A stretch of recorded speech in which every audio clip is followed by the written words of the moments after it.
ng bata. Isip ng bata ang sitwasyon ng paligid.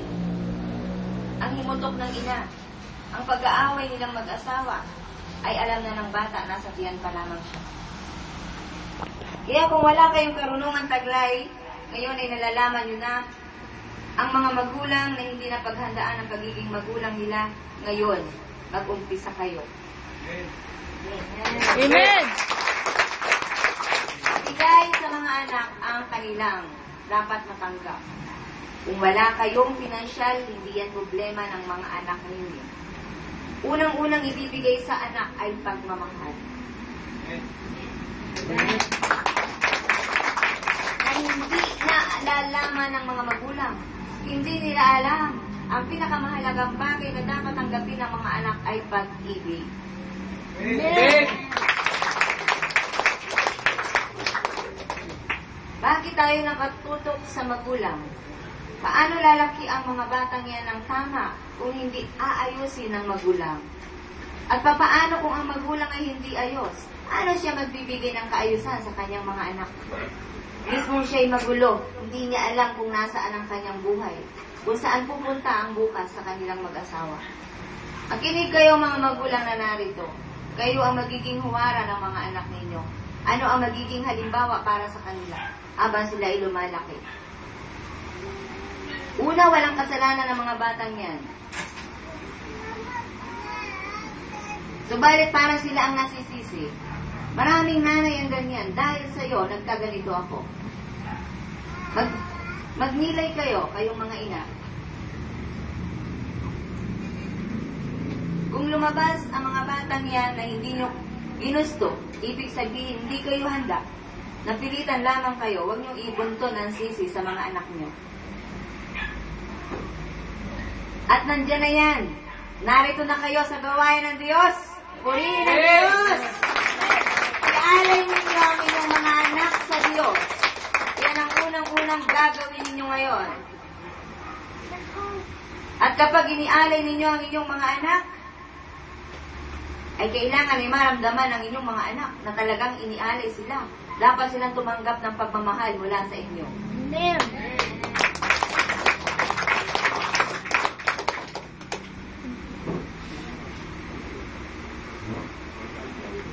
Sa lahat naman ng anak na narito, makinig kayo. Kayo ay tinuruan, inaralan na ng banal na Espiritu na ibigin, igalang, at paglingkuran ang inyong mga magulang. Kapagka sa maikling panahon lamang, kayo rin ay magiging nanay at tatay kung doon kayo dadalhin ng inyong kapalaran. Amen! Sa madaling salita, kayong lahat ay naglalakbay. At bawat paglalakbay, mayroong naiiwang bakas. Mayroong naiiwang daan. At anong daan yan ang inyong iiwan? At sa bawat naglalakbay ay hindi makararating sa paroroonan kung palaging lumilingon. Lingon ng lingon. Kung ikaw ay isang manlalakbay, nais mo'y makarating ka sa paroroonan mo kaagad-agad. Kailangan ay malakas ang loob mo. Bagyo man yan, matinding sikat man ang araw yan.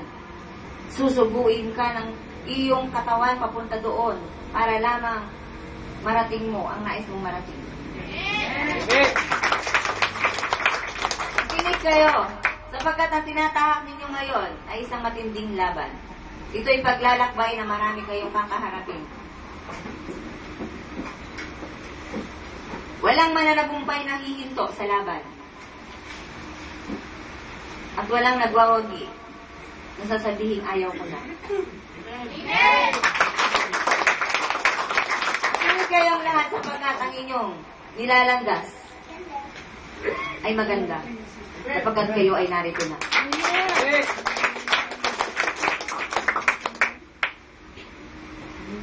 Pakatandaan ninyo na hindi ito aksidente. Hindi ito isang pangyayari na di mo akalain, ito na pala ang umpisa. Ito ay talagang plano ng Diyos para sa inyo. Amen! para kayo ay gisingin na. At kapag ikaw ay natutulog at ginigising ka at ayaw mong gumising, ano ang gagawin ng gumigising sa'yo? Gagawa siya ng ingay para magising ka. At kapag hindi ka pa rin tumayo, kahit gising ka na, at nagbibingi-bingihan ka pa, hahanap na yan ang pamalo at papaluin ka. O kaya ay gagamit siya ng mga pananalitang hindi mo magugustuhan. Purihin ang Diyos! Makinig kayo sapagkat kayo ay gising na nga. Tunay nga bang gising na kayo? At kung kayo gising na, ano ang ginagawa ng taong gising na? Nananatili ba siya nakahiga? Tatayo siya at mag-uunat-unat siya ng kanyang mga baraso at magpapapadyak-padyak siya at sasabihin niya, I'm alive! I'm alive!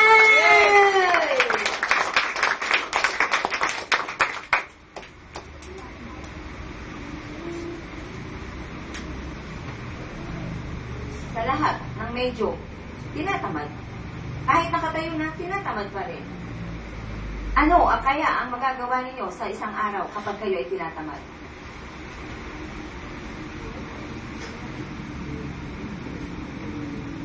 Ang taong tinatamad, walang grasyang matatanggap. Kaya kung kayo narito at tinatamad kayong pumalakpak sa palagay nyo, yung dala ng angel ibibigay sa inyo? O pumalakpak kayo?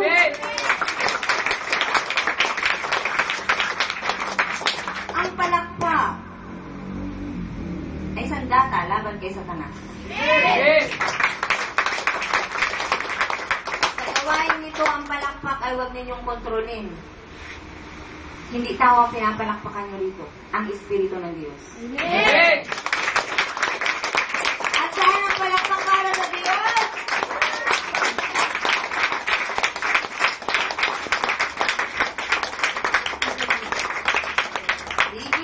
Inaantok pa nga kayo, sapagkat sa palakpak ay nakikita kung buhay na kayo. Inaantok pa eh. Kapag kayo ay pumunta sa gawain ng Diyos, dala ninyo ang inyong buong sarili.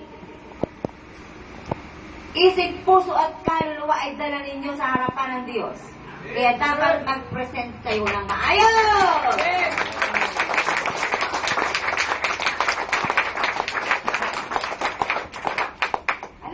Sikreto para matanggap ang Holy Spirit, yung sarili mo ang asikasuhin mo. Ikaw ba ay katanggap-tanggap ngayon sa harapan ng Diyos? Sabihin mo sa iyong sarili, Panginoon, medyo ako'y naguguluhan pa, pero kayang-kaya mong ayusin ang isip ko para matanggap kita.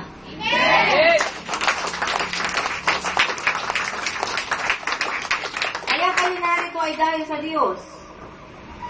Kaya huwag ninyong pakinggan ang mga bulong-bulungan o ang mga naririnig ng tenga nyo.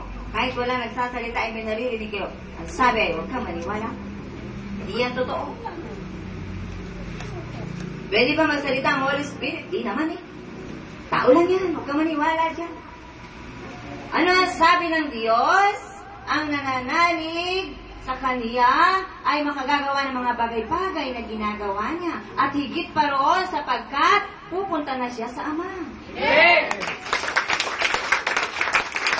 Makagagawa ng mga bagay-bagay na ginagawa niya at higit pa roon.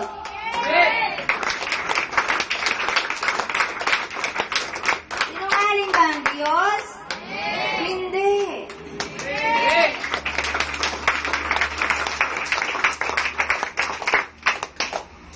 At hindi naman kayo babalik dito. Yung mga palagi nang narito, tuwing araw ng linggo, hindi kayo babalik dito kung wala kayong tinatanggap mula sa Diyos.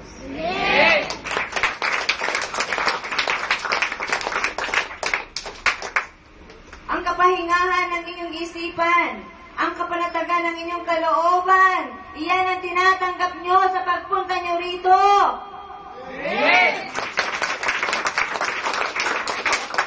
Kapag ang isang tao ay panatag, wala siyang iisipin na mabigat na bagay.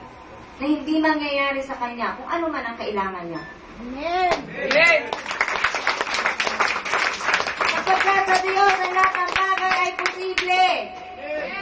Kahit naging ka na kapag tumawag ka sa Diyos at sa iyong kaibuturan ng puso ay sinabi mo, Panginoon, one more chance! I want to serve you with all my heart and soul! One more chance, my God, my Lord, in Jesus' name! At kung para sa Diyos, ang pakiusap mo sa Diyos, ibibigay yan sa iyo ng Diyos. Amen. One more chance! Amen.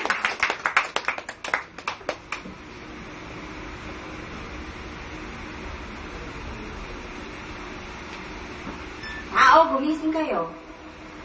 Walang imposible sa Diyos.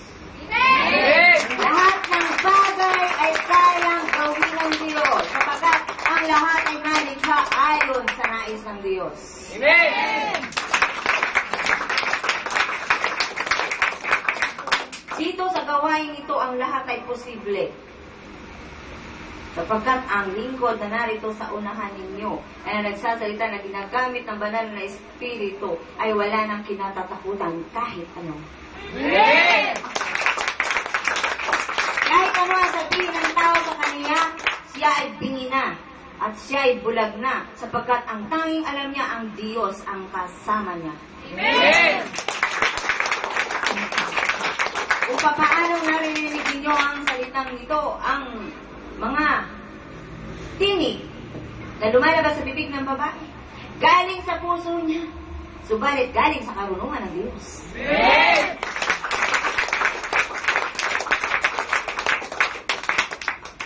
At kung gamot ang kailangan ninyo, isang salita lamang ng isang taong kinasisiyahan ng Espiritu ng Diyos ay gagaling ka sa karamdaman mo. Amen.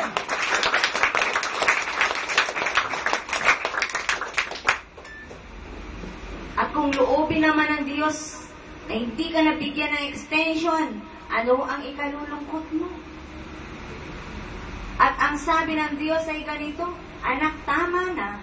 Okay lang kung hindi ka nakapaglingkod sa akin. Ang mahalaga ay pinagkatiwala mo ang Espiritu mo sa akin ngayon. Amen.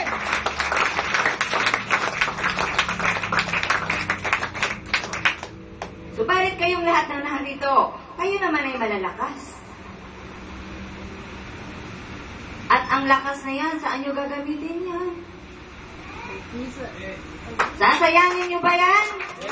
Sapagkat ang alam ninyo ang Diyos ay maawain at mahabagin. Gagamitin ninyo sa kadayawan. Babalik kayo sa pagkakasala sapagkat ang Diyos ay mahabagin. At kapag kayo naghihingalo na, saka kayo hingi ng tawad sapagkat ang Diyos ay mapagpatawad. Kapag kayo nakarinig na ng salita ng Diyos, kailangan na kayong kumilos. Amen. Sapagkat ang hanapan ng Diyos ang sino man taong tumatanggap ng kanyang mga kaloob. At ano ang mga kaloob na yan? Yan ay kaloob ng banal na Espiritu. Ang pagkaunawa sa salita ng Diyos ay kaloob ng banal na Espiritu na dapat ay makita sa pamumuhay ng tao. Kaya hindi dapat magpatuloy sa pagkakasala ang mga taong nakakaunawa na ang Diyos nga binigyan na siya ng pag-asa.